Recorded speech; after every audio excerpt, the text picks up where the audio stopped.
Halo adik-adik, kita ketemu lagi pada video materi elektrodinamika. Pada video kali ini saya akan membahas masih pada topik pendahuluan elektrostatika, namun khususnya akan kita bahas mengenai wakilan matematika bagi suatu objek makroskopik yang salah satu dimensinya itu atau salah dua dimensinya itu dianggap 0 ya, seperti yang sudah saya sampaikan pada pengenalan elektromagnetika, pada video pengenalan elektromagnetika sebelumnya, bahwa kajian elektromagnetika atau elektrodinamika klasik ini itu adalah kajiannya makroskopik, yang mana kalau kita berbicara satu dimensi, dua dimensi, maka ada bagian-bagian dari objek tersebut yang dianggap 0. Misalnya dalam satu dimensi, maka dia hanya panjangan, berarti dua arah yang lain, misalnya sebuah kabel itu, maka diameternya itu dianggap 0. Begitu pula kalau dua dimensi berupa lembaran, maka tebalnya itu yang dianggap 0. Nah, bagaimana kita bisa merepresentasikan, menuliskan dalam matematis hal-hal seperti itu, asumsi-asumsi tadi itu? Maka kita akan berkenalan dengan delta Dirac, gitu ya. Nah, adik-adik, definisi dari delta Dirac itu adalah sebagai berikut. Jadi delta Dirac disimbolkan dengan delta seperti ini ya. Jadi ini definisinya, nilainya bahwa delta x min x0 itu adalah hasilnya sama dengan 0 untuk x-nya tidak sama dengan x0. Jadi kalau x-nya sama dengan x0, maka dia akan memiliki nilai, gitu ya. Nah, kemudian definisi yang lain, gitu ya, bahwa jika kita melakukan integrasi, jadi integral delta x minus x0 fx dx, maka itu hasilnya adalah fx0.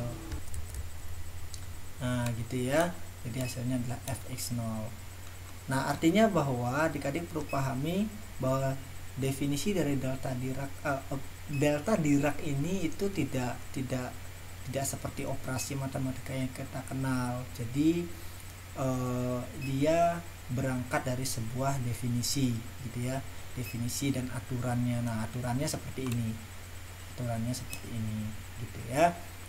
Nah, ini kan kalau kita berbicara x dan x0, jadi itu satu dimensi. Nah, bagaimana kalau dua dimensi? Nah, sebagai pengenalan, kalau misalnya dimensinya lebih dari satu, maka kita tuliskan ada delta 2 sebagai superskriptnya ya, dituliskan seperti ini. Nah, x-nya di sini bukan berarti x satu dimensi ya, tetapi dia mewakili x ya, posisinya, gitu ya. Jadi makanya di sini ditulis tebal sebagai vektor, gitu ya, ditulis tebal sebagai vektor untuk merepresentasikan dia itu posisi. Nah, kalau memang dia adalah dua dimensi, maka yang diwakili oleh x itu adalah x dan y, gitu ya. Jadi delta 2x ini maka itu menjadi delta x min x0, delta y min y0, gitu ya. Jadi ini merepresentasikan dua dimensi. Nah, dengan mudah adik-adik pasti bisa pahami bahwa kalau tiga dimensi maka dituliskan delta 3x itu delta x min x0, delta y min y0, dan delta z min z0, gitu ya.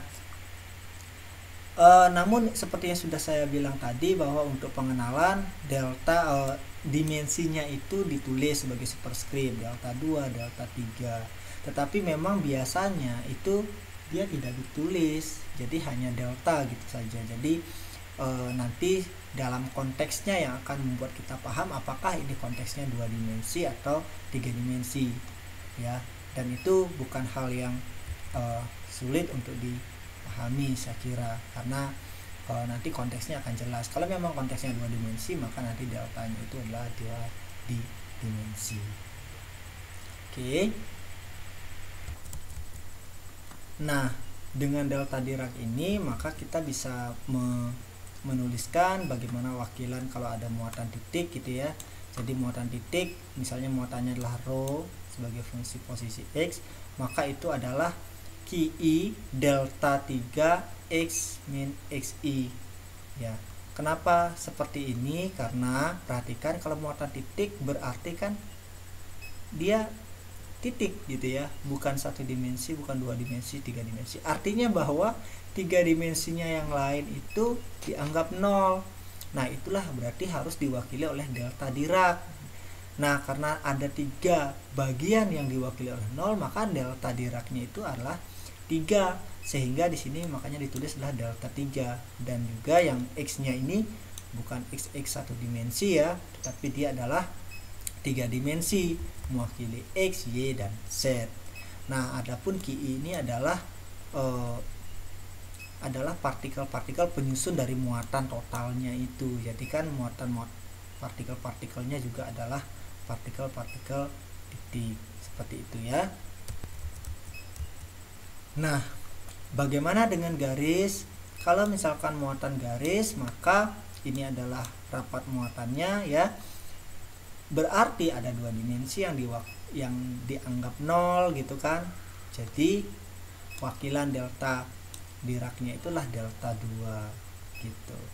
Nah, begitu pula kalau dia rapat muatan di suatu permukaan dua dimensi, berarti ada satu dimensinya itu dianggap nol, diwakili oleh delta Dirac, dan ini sigma lah rapat muatannya gitu. Nah, kemudian ada sifat yang perlu adik-adik pahami, bahwa jika ada delta AU gitu ya, maka ini sama dengan seper mutlak A delta U. Jadi sifat ini mesti harus diingat gitu ya. Inilah sifat-sifat dari delta Dirac.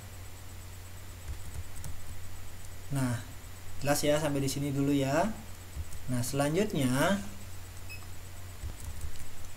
kalau kita berbicara mengenai sistem koordinat, kan tentu saja kalau kita berbicara muatan itu kita tidak hanya berbicara di sistem koordinat kartesian x, y, z, tetapi bisa saja bentuk geometrinya itu akan didekati dengan sistem-sistem koordinat yang lain. Misalnya itu adalah sistem koordinat silinder, ataupun sistem koordinat permukaan bola, atau bahkan mungkin sistem koordinat yang lain.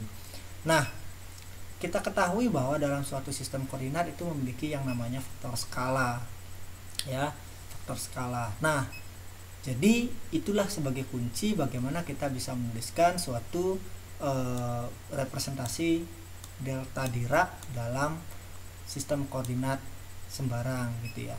Jadi kalau U, V, dan W ini adalah merupakan faktor skala gitu kan untuk masing-masing koordinatnya, maka tinggal dituliskan aja. Misal untuk 3 dimensi ya, berarti itu adalah delta U min U0. Jadi kalau koordinatnya adalah U, V, dan W gitu ya, jadi koordinatnya adalah sistem koordinat adalah U, V, dan W gitu ya, maka deltanya itu, delta Diracnya itu adalah, ingat X-nya ini adalah bukan X satu dimensi tapi mewakili suatu posisi gitu ya. Mungkin lebih enak kalau ditulis R gitu, tapi ya enggak juga ya, tapi yang penting paham ini bahwa ini mewakili 3 dimensi gitu ya. Maka U itu faktor skalanya untuk koordinat pertama dikali delta U min U0, kemudian V delta V min V0, dan W delta W min W0. Jadi W, U, V, W ini adalah merupakan faktor skalanya. Nah, jadi seperti itu cara menuliskannya. Nah, tadi kenapa tidak ada U, V, W? Karena memang ketika kita menuliskan dalam sistem koordinat kartesian, faktor skalanya kan satu semua, sehingga itu tidak kelihatan gitu kan, karena satu kali apapun ya tetap objek itu gitu ya.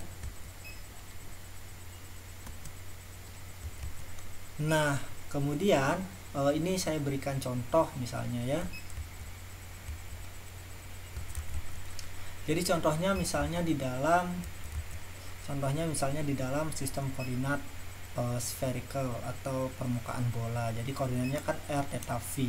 Nah, kita ketahui bahwa faktor skalanya adalah untuk r itu adalah 1, untuk v itu adalah 1/r, dan seperfaktor skalanya ya. Jadi H1 nya kan 1, H2 nya adalah R, dan H3 nya adalah R sin theta. Nah dalam hal ini berarti kalau kita tuliskan deltanya, maka tentu saja ya delta R min I0, delta theta min theta per R gitu ya, dan delta V min V0 per R sin theta. Oke, mungkin saya koreksi sedikit tadi, jadi UVW itu bukan faktor skalanya tapi seperfaktor skalanya gitu ya. Nah berarti kalau misalnya contohnya adalah kita mau melihat suatu muatan permukaan gitu ya pada sistem koordinat bola, dengan kita abaikan pada bidang XY-nya, berarti V-nya kita abaikan gitu kan. Maka bidang pada V-nya, maka yang lainnya itu kita anggap 0, maka berarti kita tuliskan ini adalah muatannya itu menjadi apa, lambda ya kan, satu dimensi jadinya, karena kita mau mencari muatan pada suatu bidang XY-nya, bidang lingkaran pada XY, bidang XY gitu, berarti itu berkaitan dengan V-nya saja gitu kan pada sistem koordinat bola. Maka lambda ke satu dimensi, kemudian bagian R-nya itu dianggap 0, berarti diwakili oleh secara matematis oleh delta Dirac, kemudian pada tetanya juga diwakili oleh delta Dirac seperti ini gitu ya. Oke. Nah contoh yang lain misalnya gitu ya, contoh yang lain misalnya, jadi kalau misalnya pada suatu muatan suatu permukaan bola tadi masih dalam sistem koordinat bola, jadi hanya mengabaikan bagian R-nya saja, tetapi pada lingkaran V-nya dan tetanya itu masih, maka R-nya ini diwakili oleh delta Dirac gitu. Tentu saja ini menjadi sigma karena menjadi rapat muatan permukaan gitu kan. Oke. Nah kalau kita berbicara sistem koordinat bola gitu kan, mungkin akan kita mendapatkan masalah bagaimana terkait dengan di titik pusat koordinat atau di titik 0,0 gitu. Nah bagaimana menentukan muatan itu, maka itu bisa digunakan dua langkah. Jadi dengan mengecek satuannya yang tepat gitu ya, kemudian atau kita mengintegralkan rapat muatannya, dan hasilnya itu adalah total muatannya. Nah mungkin secara langsung ini bisa dijadikan latihan bahwa ekspresi atau wakilan yang benar kalau misalnya kita mencari muatan titik pada suatu pusat sistem koordinat permukaan bola, itu adalah diberikan oleh ini. Jadi rho ini muatannya ya, bukan rapat muatan. Jadi rho itu adalah muatannya. Jadi R theta V adalah Q delta R per 4 pi R kuadrat begitu. Nah mungkin kalau kita lihat bahwa denominator atau misalnya faktor skala tadi mungkin tidak terlihat itu karena memang kan nilainya adalah 1 gitu. Jadi tidak terlihat. Oke, pada contoh tadi gitu. Nah sekarang contoh yang lain adalah bagaimana kita melihat pada sistem koordinat silinder misalnya ya. Jadi bagaimana rapat muatan itu pada sistem koordinat silinder jika kita anggap satu dimensi, jadi kayak kabel wire gitu ya. Nah kalau gitu kita anggap satu dimensi, maka tentu saja sepanjang sumbu Z ya, sepanjang sumbu Z-nya, maka ini yang bagian rho atau di radialnya itu, koordinat radialnya itu yang diabaikan gitu kan. Nah itu berarti kita tuliskan adalah secara langsung bagaimana bentuk rapat muatannya itu menjadi rho C. Rho C ini adalah charge density-nya atau rapat muatannya, itu sama dengan lambda delta rho per 2 pi rho. Dengan rho ini adalah koordinat pada arah radial. Kalau di bola tadi diwakili oleh R, maka di silinder kan diwakili oleh rho gitu. Nah, jadi sebenarnya singkat saja mengenai delta Dirac ini adik-adik. Jadi yang penting paham apa itu definisinya, dan nanti mungkin sambil jalan akan kita pahami bagaimana kekuatan dari penggunaan delta Dirac ini gitu ya. Nah, untuk saat ini sampai di sini dulu. Terima kasih atas perhatiannya, selamat belajar. Kita ketemu lagi pada video selanjutnya.